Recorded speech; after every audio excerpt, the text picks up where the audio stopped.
Bapa yang bertata surga, ucap syukur Tuhan untuk semua doa-doa dan pujian penyembahan yang kami naikkan pagi ini. Dan terima kasih untuk saudara-saudara kami yang sudah hadir Tuhan, hamba-hambamu yang dengan hati yang terus menuntun para jemaat Yasin Kemen Baru untuk terus melekat terhubung denganmu Tuhan. Karena hanya dalam Engkau Yesus kami boleh ada sampai saat ini. Urapi juga hamba yang tidak dapat tanpa kasih karuniamu Tuhan, agar boleh menyampaikan sesuai kehendak-Mu dan menyenangkan hati-Mu saja. Terima kasih Bapa. Kami siap mendengarkan firman-Mu, biar Roh Kudus bekerja buat kami semua, sehingga pagi hari ini kami mendapatkan suatu kemerdekaan yang dahsyat dari firman-Mu. Terpujilah nama-Mu, di dalam nama Tuhan Yesus Kristus kami berdoa mengucap syukur. Amin. Selamat pagi semuanya. Apakah suara saya terdengar? Ya, kedengeran, Pak. Ya, terima kasih Pak Robert. Wah, puji Tuhan. Terima kasih banyak Pak Robert waktunya boleh sharing tentang tema hidup bijaksana menjadi berkat bagi sesama. Ini juga menjadi kesaksian saya dari bulan Februari, Maret, bahkan April ini yang Tuhan berikan berkat yang luar biasa, saudara. Yaitu yang tadi sebelum mulai saya juga sudah sharing, dan kita akan bahas di dalam per perikop. Teman mohon maaf, saya ambil dari BIMK ya, Bapak Ibu sekalian, itu Bahasa Indonesia Masa Kini. Ya, silakan next berikutnya. Kak Elsa, terima kasih sudah bantu untuk screenshot. Nah, di Kolose 4 ayat 1-2 terjemahan Bahasa Indonesia Masa Kini dikatakan, saudara-saudara yang menjadi tuan, hendaklah kalian memperlakukan hamba-hambamu dengan benar dan adil. Ingatlah bahwa kalian pun mempunyai seorang majikan di surga. Dan hendaklah kalian berdoa dengan tekun dan siap sedia, siap siaga, sambil mengucap syukur kepada Allah. Kolose 4 ayat 1 dan 2 ini membukakan arti bahwa sebelum kita diutus keluar, pribadi kita harus mengenal sungguh-sungguh siapa Tuhan, karakter Tuhan yang sebenarnya, saudara. Tuhan mau karakter dia yang benar dan adil juga turun ke kita anaknya. Dan ingatkan bahwa terus kita berhubungan berdoa dan tekun siap siaga dan berkomunikasi dengan Tuhan. Karena kita ini hanya ciptaannya, saudara. Kita bukan penguasa, kita hanya steward, kita hanya pelayan yang dilayakan Tuhan. Jadi tanpa Tuhan, sungguh kita tidak dapat melakukan segalanya dengan benar dan adil, saudara. Kalau saudara mau hidup bijaksana dan jadi berkat buat sesama, kenal Tuhan dengan pribadi, buat waktu teduh, saat teduh pribadi yang lebih dalam kepada Tuhan. Seperti pohon kurma, saudara ya. Pohon kurma itu luar biasa, Tuhan bukakan ciptaan dia yang membuat iman kita harus tetap kuat. Dia ditumbuh, ditanam dengan ditekan oleh batu yang besar. Sehingga pohon itu tidak bisa bertumbuh langsung ke atas. Tapi dia terus ke bawah, mencari air-air untuk bisa kuat. Mencari kekuatan daripada Tuhan lewat karya-karya yang dahsyat. Nah, sehingga pada waktu mereka kuat, pohon kurma itu akar bisa menerjang batu di atas yang begitu besar. Begitu hidup kita juga, saudara. Pada saat kita terus berkomunikasi intim dengan Tuhan, mengerti kehendak Tuhan dalam kehidupan kita, apapun yang saudara hadapi, saudara akan membuat melihat masalah itu menjadi berkat. Begitu juga saya, Tuhan, saudara. Saya Februari, Maret, April itu betul-betul diberkati dengan segala hal.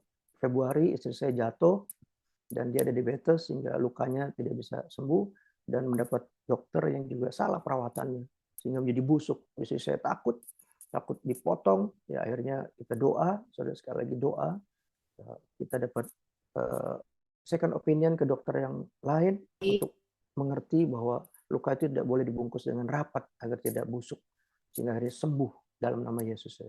Dan tapi setelah itu harusnya kami bertiga dengan anak saya yang kecil merayakan jalan-jalan untuk hari ini, saudara, ucap syukur. Hari ini adalah hari wedding anniversary saya yang ke-34. Tugas saya menyampaikan ini juga kesaksian buat saya mengucap syukur untuk kesempatan yang diberikan. Dan waktu bulan Februari kami menyiapkan untuk jalan-jalan ke Jepang. Karena istri saya sakit, dokternya menyampaikan, Ibu, Jepang masih salju. Kalau tangan ibu mau utuh, ibu tidak boleh pergi. Kalau mau nggak utuh silahkan pergi. Wah, istri saya nggak takut. Dia bilang enggak, saya nggak pergi. Ada sudah bayar semuanya dibatalin, saya tinggal berdua sama anak saya, saudara. Dan di berdua itu memang benar, saudara. Saya melihat kuasa Tuhan luar biasa. Kalau istri saya masih pengen jalan ya bersama-sama, saudara. Waduh, itu badai, itu aduh dingin sekali, saudara, dan berair terus, saudara. Dan sedangkan kalau orang luka begitu, kalau berair bisa merambat semua, saudara, panasnya. Wow, saya menyaksikan kembali mujizat Tuhan luar biasa, saudara. Dibentuk. Nah ini hubungan kita yang ayat 1 dan 2 pada Tuhan ini penting, saudara. Kita dibentuk menjadi berkat yang luar biasa setiap masalah itu, saudara. Menjadi kuat seperti pohon korma, saudara. Nah setelah mau pulang juga terlambat karena badai salju, saudara. Wah kita juga setengah mati, bawa koper 4, busa besar, saudara. Pulang, wah kita senang banget. Walaupun istri saya juga akhirnya juga senang tidak bisa pergi karena dia melihat medannya begitu sulit karena di dalam desa yang indah tapi saljunya begitu tebal, saudara. Nah setelah pulang, tidak lama adik istri saya meninggal, saudara, di Manado. Waduh, tiba-tiba lagi tidur jantung, lagi masih capek, harus tetap bantuin lagi, doakan lagi, saudara, dan juga doakan beberapa asetnya harusnya pengen dijual, dia meninggal, jadi saya lagi mesti bantuin, berkat lagi Tuhan yang sediakan luar biasa, saudara. Setelah adik saya meninggal, saudara, Tuhan bentuk lagi untuk apa? Saya hubungan pribadi dengan Tuhan semakin kuat seperti ayat Kolose 4 ayat 1 dan 2 ini. Kakak ipar saya, Viko, tiba-tiba harus jantungnya kena serangan lagi, jadi masuk rumah sakit dan harus dicek sungguh-sungguh. Saya datang juga berdoa lagi buat kakak ipar saya, saudara. Akhirnya pulih, tapi pada saat dikasih obat lagi, kena lagi. Ada langsung dibawa ke Singapura oleh Ernie untuk ditangani lebih detail lagi, saudara. Dan puji Tuhan sampai saat ini masih dalam perawatan, tapi sudah lebih baik, saudara. Lalu setelah pulang, tidak lama lagi, anak saya yang baru pergi sama saya harus dioperasikan, amandalnya sudah parah sekali, sudah bengkak, sudah. Jadi berangkat lagi, kita cari tempat lagi dokter yang sesuai kehendak Tuhan. Kedua, amandalnya diangkat, saudara. Dan pada waktu itu setelah diangkat, makannya setengah mati, sudah nggak bisa makannya seminggu 2 minggu itu anak saya nggak bisa makan. Semua harus yang dingin, tidak boleh hangat, tidak boleh yang panas, tidak boleh gorengan. Wah itu merawat. Wah itu kalau bukan dibentuk Tuhan dengan benar, adil, dan berdoa terus dan siap siaga tekun, saudara. Saya rasa sudah tepar juga, saudara, dasar firman Tuhan, saudara. Jadi ayat ini mengingatkan kita sebelum kita masuk komunitas, diri kita harus siap dibentuk oleh Tuhan. Sehingga terakhir ini istri saya lagi juga ototnya luka karena latihan olahraganya, dia pengen turunkan gula darah yang terlalu over. Dan sampai tidak bisa jalan kemarin. Akhirnya dengan doa lagi dalam nama Yesus, luar biasa, saudara.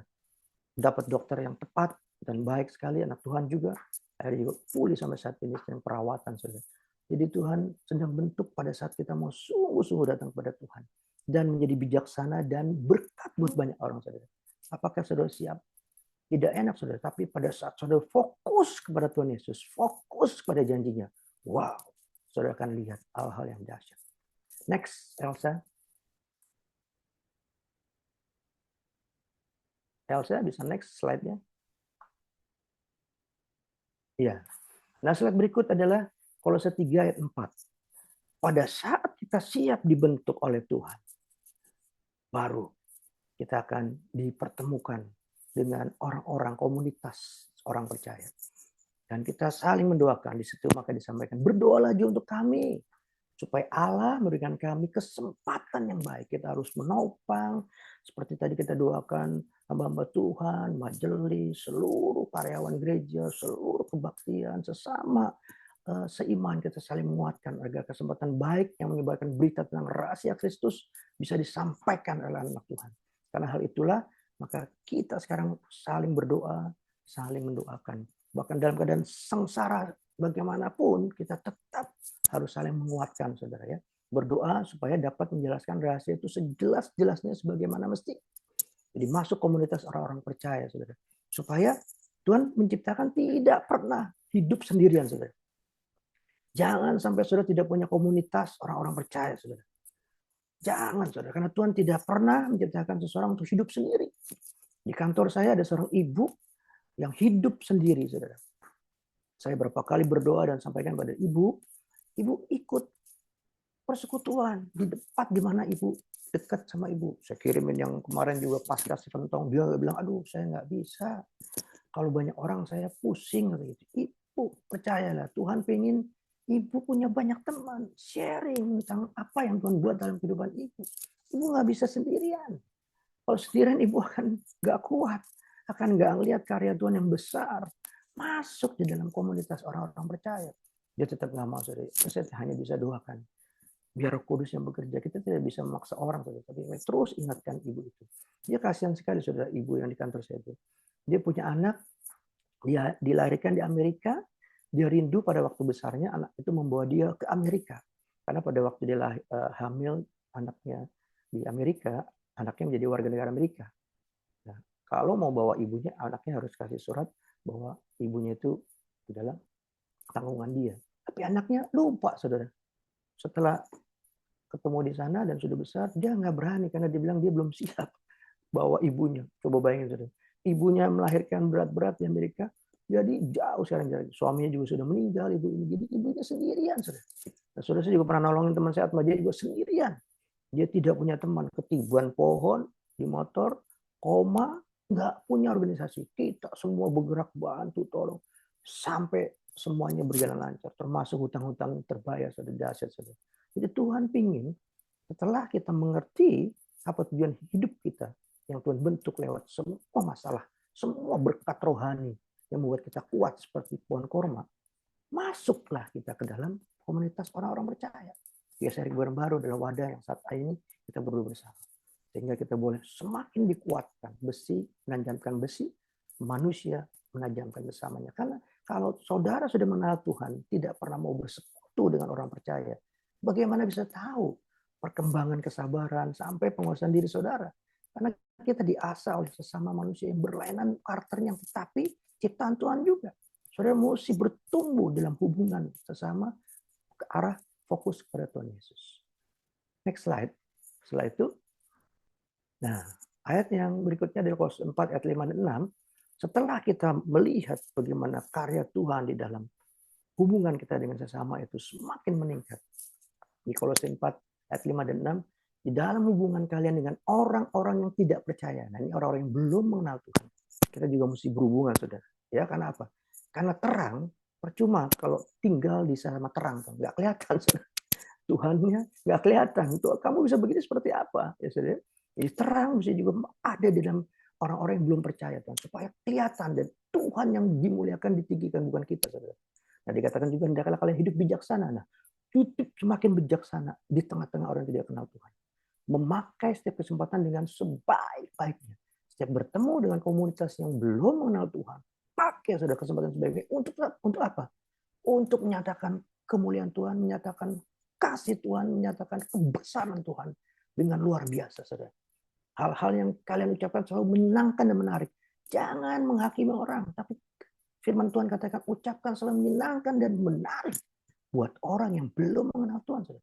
Dan sehingga kita boleh tahu bagaimana seharusnya kita menjawab pertanyaan-pertanyaan orang tersebut. Dasar, saudara, ya. Tuhan buat aturan-aturan yang begitu indah kalau kita mau hidup bijaksana dan menjadi berkat buat sesama. Karena hidup ini semua fokusnya hanya Tuhan, saudara, yang bisa membuat kita punya hidup yang berlimpah dan hidup yang murah hati buat sesama. Tanpa itu, saudara, semuanya semu dan semua membuat kita lelah, saudara. Tapi kalau kita masuk dalam hubungan yang intim dengan Tuhan dan mau masuk dalam hubungan orang-orang percaya untuk terus belajar firman Tuhan lebih dalam lagi, dan masuk dalam komunitas yang tidak percaya untuk menjadi saksi, menjadi pembawa berita sukacita yang begitu indah, saudara akan lihat, saudara akan dipulihkan, ditingkatkan, ditambahkan terus hatinya untuk bijaksana, untuk selalu tidak mau memberi kepada sesama, tapi terus memberi hati yang penuh kasih, sehingga nama Tuhan saja tinggikan, muliakan, agungkan. Ya, next, Kak Elsa. Nah, dari gambaran firman Tuhan yang dari Kolose 4 ayat 1 sampai 6, saya berdoa dan saya dapatkan hikmat dari Tuhan indah sekali, saudara.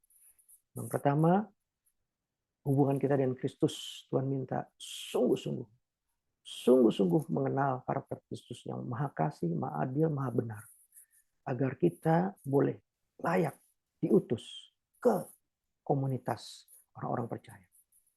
Di lingkaran pertama, kita kenal Kristus, saudara. Lingkaran kedua, Kristusnya K-nya semakin besar. Bukan kitanya yang besar, saudara. Kalau kita sudah kenal Kristus, kita baru merasakan, oh Tuhan, betapa indahnya Tuhan. Ternyata Engkau begitu besar. Dan tanpa Engkau sungguh kami tidak mengerti siapa kami, Tuhan. Nah, Anda waktu bersekutu dengan komunitas sesama orang percaya, jangan Anda yang dibesarkan. Anda ceritakan di Anda. Anda nggak ada apa-apanya. Kita semua debu, saudara. Lemah, bodoh, seperti domba. Bodoh dan selalu pinginnya ngelihat yang tidak sesuai kehendak Tuhan. Sehingga sering nyasar, saudara. Nah, sehingga kalau kita sudah dibentuk oleh Kristus secara pribadi, kita harus keluar masuk dalam komunitas orang-orang percaya untuk menanamkan iman kita semakin dalam lagi ke Tuhan. Sehingga Kristus yang ditinggikan, hanya lebih besar. Kalau kita mesti keluar lagi juga ke orang-orang komunitas yang belum percaya. Tapi bukannya kita yang besar, saudara. Kristusnya yang lebih besar dinyatakan. Kalau saya gambarkan lagi, saya ini yang pertama mungkin kecil, besar dengan Kristus ya, karena kita berharga di mata Kristus. Tapi pada waktu kita masuk ke komunitas orang-orang percaya, harusnya saya yang semakin kecil, saudara. Kristus yang semakin besar. Begitu kita masuk ke komunitas orang tidak percaya, saya semakin kecil lagi, saudara. Kristus yang makin besar lagi. Dan pada saat itu kita balik lagi kepada Yesus karena dia fokusnya. Kita akan merasakan hati yang melimpah dan hati yang bersyukur dan hati yang penuh dengan murah hati. Karena itulah sifat Tuhan Yesus, saudara. Wah, saudara, kalau saudara bisa hidup seperti ini urutannya, saudara tidak pernah takut dengan masalah. Saudara tidak pernah gentar dengan segala cobaan yang Tuhan izinkan. Karena apa? Semua ternyata untuk menguatkan kita mengerti kehendak Tuhan yang benar, yang adil, yang baik, dan yang luar biasa, saudara. Tapi jangan sebaliknya. Next, Kak Elsa. Jangan sebaliknya. Pada waktu kita dibentuk dengan Kristus, Kristusnya besar, saudara. Tapi pada waktu kita masuk ke sesama orang percaya, Kristus menjadi kecil, kita yang besar, saudara. Berapa banyak kita suka lupa pada waktu kita senang mendapatkan pengalaman-pengalaman pribadi pada Tuhan Yesus, yang kita ceritain kita Tuhan yang malah tidak diceritakan, saudara. Nah, jangan seperti ini, saudara. Ini jalannya di Kristusnya kecil, sayanya lebih besar. Dan ke orang yang tidak percaya, Kristus lebih kecil lagi karena dia takut, saudara. Karena yang dia ceritakan Kristusnya kecil. Dia sendiri. Akhirnya waktu dia datang ke Yesus, dia merasa lelah, saudara. Berapa banyak orang Kristen seperti saudara tahu. Berapa banyak orang yang kelihatannya aktif, kelihatannya begitu. Tapi karena dia tidak mengerti apa yang Tuhan sampaikan dalam Filipi, Kolose 4 ayat 1 ini. Apa yang Tuhan sudah berikan kepada pribadi yang dia sampaikan kepada komunitas orang percaya, diri dia yang lebih besar pada Kristus. Sehingga pada waktu ke orang tidak percaya, diri dia yang lebih besar lagi, Kristus lebih kecil lagi. Sehingga waktu ke Kristus dia capek, Tuhan, kenapa saya begini, Tuhan? Berapa banyak saudara bisa melihat seperti itu. Saudara, biarlah firman Tuhan hidup bijaksana dan jadi berkat buat banyak orang, boleh menjadi dasar kita untuk terus kembali ke firman Tuhan. Tidak ada yang lebih dahsyat dibanding buku-buku yang lain, saudara. Hanya firman Tuhan, pegangan kita yang kekal dan abadi, saudara. Saya sampai saat ini bisa seperti juga karena firman Tuhan, saudara. Tante Louis tahu detail, Tante Adil tahu detail, siapa saya. Dan begitu banyak hal yang dihadapi saya bisa terus seperti ini, bukan karena saya kuat, tapi karena Tuhan Yesus dan Roh Kudus yang terus memampukan saya. Dan next kita akan lihat ada satu kata-kata, mari kita ganti ku-nya ini dengan nama kita, saudara. Ku-nya dengan nama kita. Jadi Tuhan Yesus tak mau Regi terpisahkan darimu. Regi tidak bisa apa-apa tanpamu. Mari saudara, saudara kita ucapkan bersama.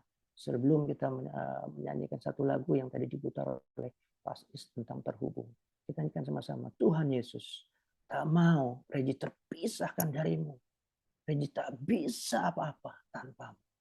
Biarlah kesaksian dan sharing firman Tuhan ini hanya menjadi kemuliaan, keagungan, kejayaan bagi Tuhan Yesus Kristus.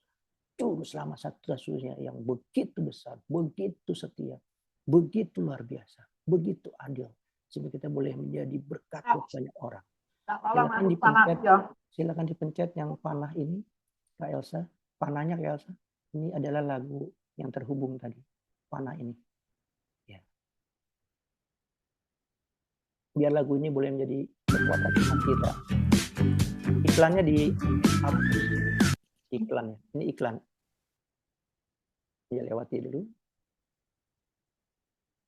Terima kasih Kak Elsa. Biar lagu ini boleh menjadi lagu ungkapan hati kita, saudara, setiap hati kita. Terus mau terhubung pada Tuhan Yesus Kristus, sumber segala hikmat, sumber segala kasih, dan sumber segala dalam buat hidup kita. Terima kasih Tuhan Yesus, terima kasih Roh Kudus, Kau baik, Kau sungguh sangat baik. Memang Kau makan. Kasih-Mu layakan seluruh hidupku. Yes, kasih-Mu layakan. Mampukan ku melakukan yang Kau inginkan. Tak bisa ku terlepas, Kau menggenggam tanganku. Yes.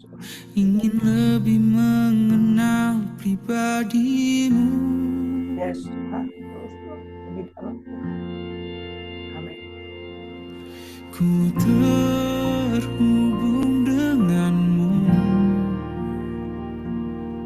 selalu melekati hatimu. Firman-Mu itulah dasar hidupku, yang berdaulat atasku.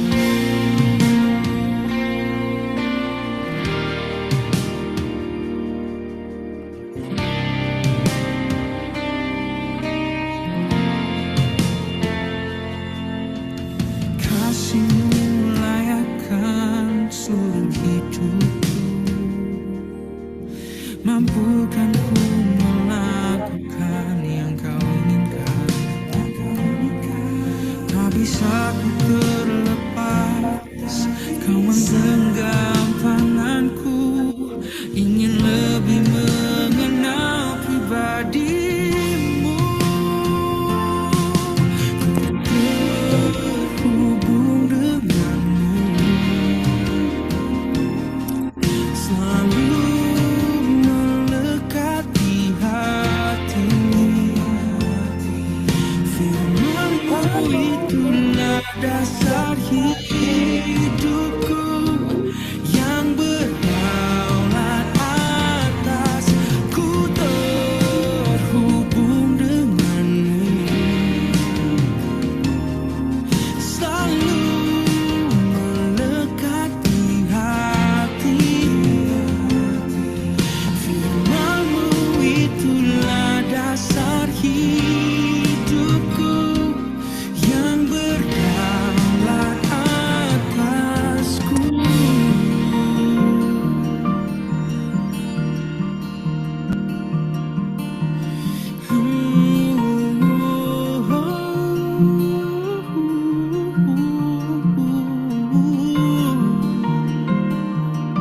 Tak mau ku terpisahkan dari-Mu.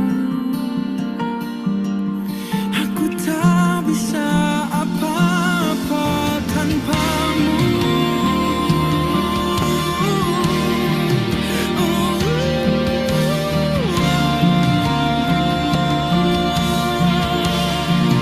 Bawaku lebih dekat, lebih dalam lagi.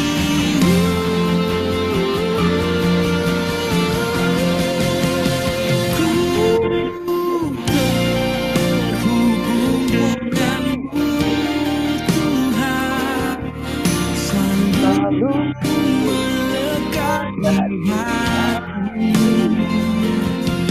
Firman-Mu itulah dasar hidupku, yang berdaulat atas.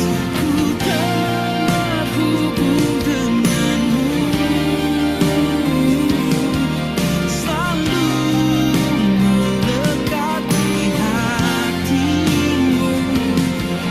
Firman-Mu itulah dasar hidupku, yang berdaulat atasku.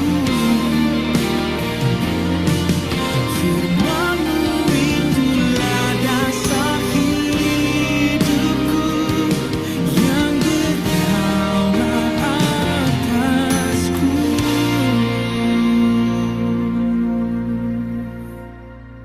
Terima kasih Kak Elsa. Minta yang hormat Pak Robert bisa menutup dalam doa. Tuhan memberkati.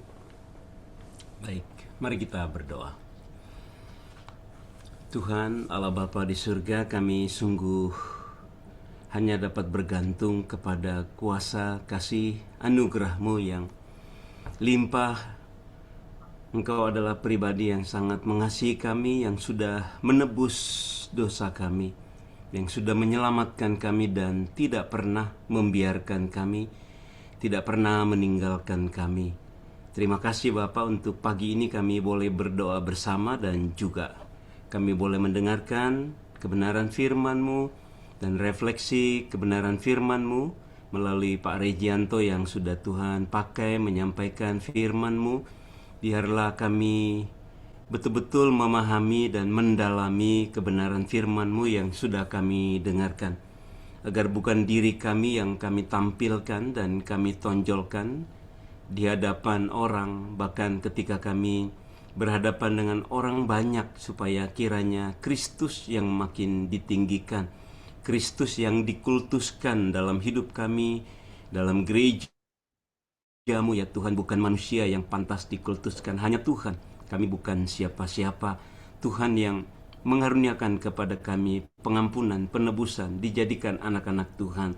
Terima kasih juga untuk Pak Regianto dengan berbagai pergumulan-pergumulan yang dihadapi sejak Februari. Ada begitu banyak tantangan, pencobaan yang dialami oleh Pak Regi dan keluarga, istri, anak, keluarga, istri, Bapa di surga.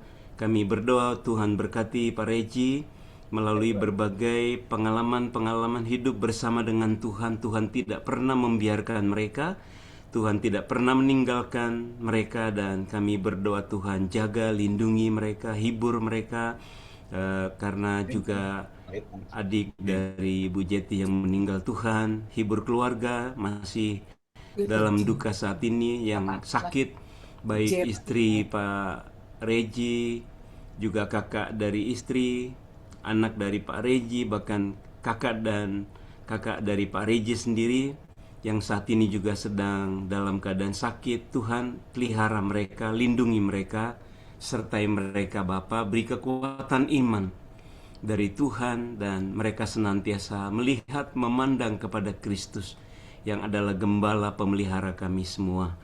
Terima kasih Bapa, berkati keluarga Pak Regi dan segala aktivitas mereka tetap menjadi berkat juga bagi kemuliaan Tuhan bagi banyak orang. Terima kasih Bapa untuk setiap kami yang sudah hadir di dalam ibadah ini. Kami menyerahkan ibadah Barzilai nanti pada pukul 10 juga, supaya berjalan dengan lancar, dengan baik dalam kekuatan dan pertolongan Tuhan, dan semua persiapan kami dan seluruh umat Tuhan untuk beribadah pada esok hari di gereja-Mu. Kami serahkan seluruh hidup kami Bapa sepanjang hari ini. Tuhan tuntun, Tuhan pelihara, Tuhan berkati, dan kiranya anugerah, damai sejahtera, sukacita dari Allah Roh Kudus, dari Allah Tritunggal berlimpah-limpah atas kami sekalian. Terpujilah Allah Tritunggal kekal sampai selama-lamanya. Haleluya.